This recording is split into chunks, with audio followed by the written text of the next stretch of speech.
রানীগঞ্জের TDB কলেজের ছাত্ররা ওই কলেজের অধ্যাপক পার্সাল কিস্কু মহাশয়কে হেনস্থা করার প্রতিবাদে রায়গঞ্জ থানার পুলিশ প্রশাসনকে কি বার্তা দিলেন বিক্ষোভকারীরা, দেখুন এই ভিডিওতে।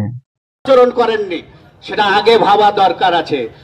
আমরা শুধু ছাত্রের কথাই আমরা সহজভাবে মেনে নিইনি, সেদিন আমরা সাধারণভাবে এটাকে মানছি না। ইন্ধন যদি না থাকে, ওই ছাত্রের কটা ঘাড়ে মাথা আছে যে তিনি একজন প্রফেসরের বিরুদ্ধে তিনি খুনের হুমকি দিচ্ছেন বলে বাইরে প্রচার করছেন। সঙ্গে সঙ্গে একটা ছাত্রী বলে উঠছে, না না, আসলে তিনি কলার ধরেননি, কলার ধরার চেষ্টা করেছেন। ভাবতে অবাক লাগবে। আমাদের একটাই প্রশ্ন, পশ্চিমবঙ্গ আদিবাসী কল্যাণ সমিতির রাজ্য সম্পাদক মাননীয় পার্সাল কিস্কু মহাশয় আদিবাসীদের একজন প্রতিভা, একজন যোগ্য শিক্ষক, তিনি একজন সমাজের প্রতিভু, যিনি অন্যায় দেখলে প্রতিবাদ করেন। আমরা এই কথাটা বলার বারবার চেষ্টা করেছি। আমরা জানতে চাই, যারা বাইরে মিডিয়াতে প্রচার করলেন এবং মিডিয়াতে প্রচার করার পরে যে কলেজের কর্তৃপক্ষ কি সিদ্ধান্ত গ্রহণ করলেন, আমরা এখানে থেমে থাকবো না। আমরা স্যারকে সব কথা এই বিষয়টা আমরা জানিয়েছি। বাইরে যিনি যখন প্রচার করলেন, প্রচার করার পরে হই হই রই রই কাণ্ড হচ্ছে। আপনারা ভাবতেও অবাক লাগবে, কলেজ থেকে যখন বেরিয়ে যাচ্ছেন পার্সাল বাবু, প্রত্যেকটা গাড়ি চেক হচ্ছিল, চেক করে দেখা হচ্ছিল যে পার্সাল বাবু কোনটাতে আছে। আপনারা কি ভেবেছেন পার্সাল বাবুকে চেক করে আপনি মারবেন আর এত তামাম দুনিয়ায় আদিবাসীরা চুপ করে মেনে নেবে? তা কিন্তু হবে না। মনে রাখবেন, আজকে আমরা শুধু বিক্ষোভ প্রদর্শন করেছি, আমরা 15 দিনের একটা টাইম দিয়েছি। এখানে 15 দিনের মধ্যে ওই ছাত্র যদি প্রকাশ্যে ক্ষমা না চান, তাহলে 15 দিনের পরে আবার ফিরে আসব। আর সেদিন আমাদের আদিবাসীদের যে ঘুম আপনি কাড়ার চেষ্টা করছেন, সেই ঘুমের প্রতিশোধ কিন্তু আপনি সেদিন আপনাকে পোহাতে হবে।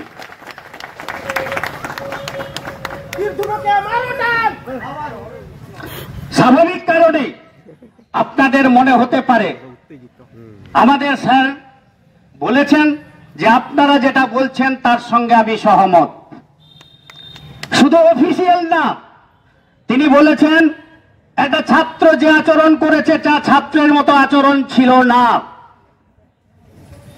আমি জানি না দুষ্কৃতি কিনা, কিন্তু যে ধরনের আচরণ করেছে তা নিশ্চয়ই দুষ্কৃতির খাতায় নাম লেখানো যায়। সুতরাং আপনি দুষ্কৃতি হন আর শাসক গোষ্ঠীর কোন অঙ্গুল লেহনে আপনি পদলেহনেই করুন না কেন, আপনি কিন্তু সতর্ক করে দিয়ে গেলাম। 15 দিনের মধ্যে প্রকাশ্যে যদি আপনি ক্ষমা না চান, এই 15 দিনের পর আমরা স্যারের সঙ্গে কথা বলেছি, তারপরে আমরা আইনানুগ ব্যবস্থা গ্রহণ করব। আমাদের সঙ্গে হাইকোর্টের এক অ্যাডভোকেট ছিলেন, তিনি বলে এসেছেন, কিন্তু আমাদের আইসি সাহেব, আমাদের পুলিশ আধিকারিক মহাশয়, তিনি আমাদের সঙ্গে সহমত পোষণ করেছেন। তিনি যেহেতু কলেজের ঘটনা, 15 দিনের মধ্যে তিনি বিষয়টা পাঠাবেন, ওখানে এনকোয়ারি কমিটি হবে, এনকোয়ারি কমিটির পরে যা তদন্ত হবে, যা প্রকাশে আসবে, সেটা মিডিয়ার সাহায্যে মাধ্যমে প্রকাশ করা হবে। এবং সেখানে আমরা বলেছি, ওই সুমন গড়াই ঢ্যাং না কি নাম আমি জানি না, প্রকাশ্যে যদি ক্ষমা না চান, আদিবাসীরা কিন্তু ছেড়ে কথা বলবেন না, এটা মনে রাখবেন। আর যদি আপনার পিছনে অ্যাট্রসিটি অ্যাক্ট লাগিয়ে দিই, তাহলে ওই ছাত্র আর নাম থাকবে না। ওই অন্ধকার, দুর্বিদ্ধ অন্ধকার থেকে আপনি বেরিয়ে আসবেন আর মাঝে মাঝে চিৎকার করবেন, আমি স্বঘোষিত নেতা। ওই নেতা একদিনে ছুটিয়ে দেব একদম। সুতরাং আমরা এটা বলতে চাই, আগামী দিন আমাদের কোনো আদিবাসী সম্প্রদায়ের মানুষের উপর কোনো কিছু, বিশেষ করে কোনো এই ধরনের অত্যাচার আমরা মেনে নেব না। তাই আমাদের সঙ্গে আধিকারিক মহাশয়েরা আলোচনা করেছেন, 15 দিনের আমরা টাইম দিয়েছি, কিন্তু এই 15 দিনে টাইম নিয়েই আমরা ক্ষান্ত নয়। আগামী 15 তারিখের পরে আমরা কলেজেও দেখা করতে যাব এবং সেই কলেজে আমরা জবাবদিহি চাইব যে এত ঘটনা ঘটে গেল আর আপনি চিরনিদ্রায় আছেন, আপনার কি ঘুম ভাঙে? আদিবাসীদের সমস্ত গণসংগঠনের পথপ্রদর্শক, সভ্য সহযোদ্ধা সকলকেই প্রকৃতি বাঁচাও আদিবাসী বাঁচাও মঞ্চের পক্ষ থেকে উলগুলান জোহার। বেশ কয়েক বছর ধরেই যদি আমরা লক্ষ্য করে থাকি, খিদেটা মনে হয় আদিবাসীদের বেশি, সমস্যাটা মনে হয় আদিবাসীদেরই বেশি। কারণ যতগুলো এই রকম প্রতিবাদ মিছিল লক্ষ্য করা যায়, অরাজনৈতিকগতভাবে তা করে থাকে আদিবাসীরাই। সমস্ত প্রথমদর্শক সভ্য সমর্থক এবং সহযোদ্ধাদের বলবো, আপনারা একটু ভাববেন,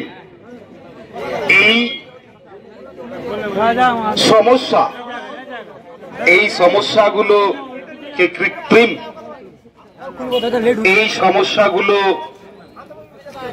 কি বানানো না, এই সমস্যাকে লাগিয়ে রেখে আদিবাসীদেরকে ব্যতিব্যস্ত করে রাখার একটা পূর্ব পরিকল্পনা ষড়যন্ত্র। আদিবাসীদেরকে